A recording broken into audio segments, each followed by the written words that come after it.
Hello students, कैसे आप सभी लोग। आशा करते हैं आप सभी बढ़िया होंगे, आपकी पढ़ाई बेहतरीन चल रही होगी। 3.1 का जो अगला क्वेश्चन है वो आज हम सोल्व करने वाले हैं। क्वेश्चन माना आयताकार भाग वाला है। आयताकार भाग की लंबाई चौड़ाई से 4 मीटर अधिक है और भाग का अर्धपरिमाप हमको दे रखा है 36 मीटर। तो उसी प्रश्न को हम यहाँ पर सोल्व करने वाले। तो चलिए बिना किसी देरी को क्वेश्चन स्टार्ट करते हैं।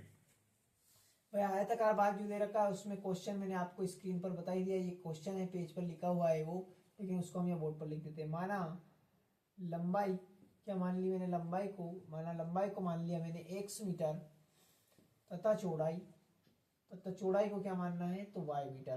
क्या मान लिया मैंने, तथा चौड़ाई बराबर y मीटर। भाग का अर्धपरिमाप ज्ञात करना है ना। तो लंबाई और चौड़ाई, भाग का अर्धपरिमाप दे रखा है, सॉरी ज्ञात नहीं करना है, दे रखा है। भाग का अर्धपरिमाप कितना है 36 मीटर। तो x प्लस वाई बराबर 36 मीटर, समीकरण नंबर 1। अगली बार में वो कहता है कि भाग की लंबाई उसकी चौड़ाई से 4 मीटर अधिक है। तो भाग की लंबाई उसकी चौड़ाई से 4 मीटर अधिक है, तो 4 मीटर हमने कर दिया। इसको ऐसे भी सोल्व कर सकते हो आप। x माइनस ये y उधर क्या का है प्लस का, इधर लेके आओगे माइनस का, बराबर में क्या बचेगा 4, समीकरण नंबर 2। चूंकि समीकरण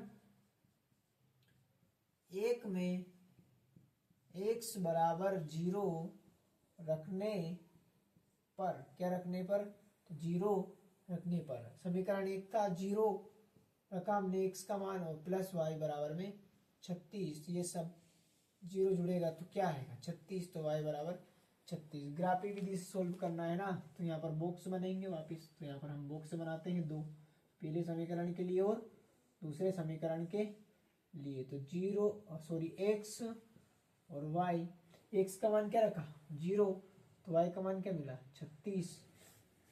उसी प्रकार से यहाँ पर y का मान रखेंगे और फिर हमें x का मान मिलेगा। तो यहाँ लिख देता हूं मैं y बराबर 0 समीकरण 1 में रखने पर, समीकरण 1 में अब क्या रख रहे हैं y बराबर 0। समीकरण 1 क्या था x प्लस वाई बराबर 36। तो x प्लस वाई का मान 0 बराबर में 36। ये सब क्या हो जाएगा 0 ही हो जाएगा ना। 0 अगर x में जुड़ेगा तो ये तो 0 ही है, तो क्या रहेगा x, तो x बराबर में क्या है 36। तो y का मान यदि हम 0 रख रहे हैं तो x क्या मिल रहा है हमको 36। ये किसके लिए, ये समीकरण नंबर 1 के लिए। ये बॉक्स किसके लिए, तो समीकरण 1 के लिए। दूसरा वाला बॉक्स बनाएंगे हम वो समीकरण नंबर 2 के लिए। समीकरण 2 के लिए कहाँ बॉक्स बनाएंगे, यहाँ पर एक बॉक्स बना लेते हैं हम समीकरण 2 के लिए। समीकरण 2 के लिए यहाँ पर एक बॉक्स बनाते हैं, उसमें लिखते हैं x और y। अब जो भी मान रखेंगे x y का वहां पर लिख देंगे। तो चलिए x y का मान वापस रखते हैं। ये लिख देता हूं मैं समीकरण 2 में x बराबर क्या रखना है, आप x बराबर कुछ भी रख लेते हैं, ऐसा नहीं है आपके मर्जी से कुछ भी मान यहाँ पर रख सकते हो।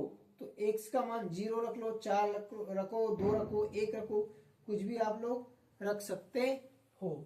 चलो y के लिए रख लेते पहले। y बराबर 0 रखने पर, y बराबर 0, तो x माइनस y बराबर 4। ये समीकरण था ना 2, समीकरण यहाँ नोट कर दिया मैंने। तो x वैसा वैसा ही माइनस में क्या आ जाएगा 0 बराबर 4। तो x बराबर क्या बचेगा 4 बचेगा। तो यहाँ पर y का मान यदि 0 रखते हैं तो x का मान क्या मिलता है 4 मिलता है। अब समीकरण 2 में, आप समीकरण 2 में क्या रख रहे हैं, तो समीकरण 2 में x बराबर ऐसा रखते हैं 12 रख लेते हैं, कुछ भी रख सकते हो अब, है ना, आंसर वही आएंगे 12 रखने पर। तो समीकरण जो 2 है x माइनस वाई बराबर 4, x का मान 12 माइनस वाई बराबर में 4, माइनस के y बराबर में कितने हैं 4, प्लस के 12 उधर जाएंगे तो माइनस के 12, माइनस वाई बराबर 12 में से 4 गए तो माइनस के 8, माइनस से माइनस कैंसिल, तो y बराबर कितना बचा 8, y बराबर क्या बचा 8। तो हमने क्या रखा था, हमने रखा था x का मान 12, तो x की जगह पे हमने रख दिया 12 और y का मान क्या मिला हमें 8, तो y की जगह पे हमने क्या लिख दिया 8। अब इसको ग्राफ पेपर पे सजाना है, चलिए इसको ग्राफ पेपर पर सोल्व करते हैं। तो चलिए यहाँ पर ग्राफ हमने बना लिया। अब इसको ग्राफ पे बस मिलाना है बिंदु को। तो देखिए x बराबर कितना है 0, तो x बराबर यहाँ पर 0, ठीक है। y बराबर कितना है 36, तो y हमको देखना है y कहाँ होता है ऊपर, तो यहाँ पर हम डॉट बिंदु रख लेते हैं, ये 36 है हमारे पास।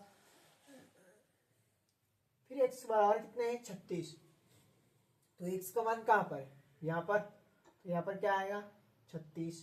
फिर y का मान क्या है 0, तो 0 वैसा का वैसा ही रहेगा। फिर x का मान क्या है 4, तो x का मान 4 मतलब कि यहाँ पर, ठीक है। फिर y का मान क्या है 0, तो 0 वैसा का वैसा ही एक ही जगह पर रहता है, ठीक है। फिर x का मान क्या है 12, तो x का मान 12 यानी यहाँ पर, ठीक है। फिर y का मान क्या है 8, तो y का मान 8 कहाँ है वही देखना है ना, y का मान 8 है, तो ये y का मान यहाँ पर 8 है, ठीक है। ये सारे मान हमने रख दिए। अब चलिए इनको हम मिला देते हैं ना, इन बिंदुओं को मिलाते हैं हम। तो सीधी स्केल से इसको जब बनाएंगे तो ये से मिलेगा,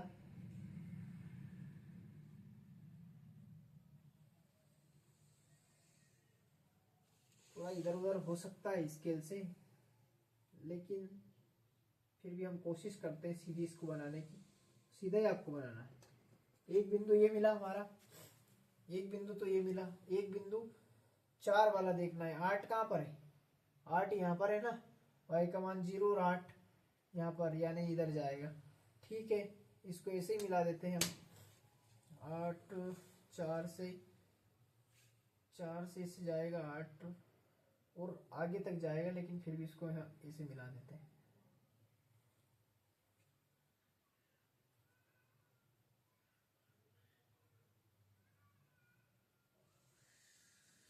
देखिए हमने मिला दिया, ये बिल्कुल ये बिंदु हमने सटीक मिला दिए हैं। इसको आप ऐसे भी खींच सकते हो लंबा, ठीक है, उससे कोई दिक्कत नहीं है। इसको भी और लंबा कर सकते हो, कोई दिक्कत नहीं है ना। इसको भी आप आगे तक बढ़ा सकते हो।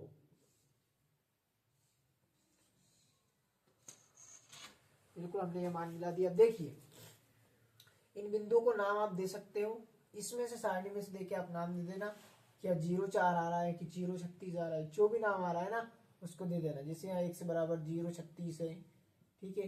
फिर y का मान 36 है, तो y का मान 36, सॉरी x का मान 36, अच्छा मैंने गड़बड़ कर दिया क्या, x का मान 0 36, y का मान 36, अच्छा यहाँ पे आएगा x का मान 0 और y का मान 36। फिर अगला क्या है, x का मान 36 और y का मान 0, ये हमने रख दिया। फिर x का मान क्या है 4, यानी x का मान 4 और y का मान 0। फिर क्या है x का मान 12, x का मान 12 कहाँ पर है, यहाँ पर, इसको ऊपर लिखेंगे यहाँ पर। तो x का मान 12 और y का मान क्या है 8। देखिए ये कहाँ पर मिल रहा है, तो ये 20 पर मिल रहा है ना, कहाँ पर मिल रहा है 20 पर, 20 और ये सामने क्या है 16, तो ये किस पर मिल रहा है, तो 20 और 16, यानी 16 और 20, ये सब लिख सकते हो 20 और 16। 20 पर मिल रहा है y का और x का, तो 20 और 16। तो हमारा जो x का मान है वो क्या आया था, x का मान 20 और y का मान 16। क्या आ जाएगा, x का मान 20 और y का मान 16, यानी लंबाई कितनी है 20 मीटर और चौड़ाई कितनी है उसकी 16 मीटर। तो देखिए हमारे आंसर यहाँ पर आ चुके हैं। इस ग्राफ को आप अच्छे से बना लीजिए और इसी प्रकार हमारे वीडियो को सपोर्ट कीजिए। Thank you.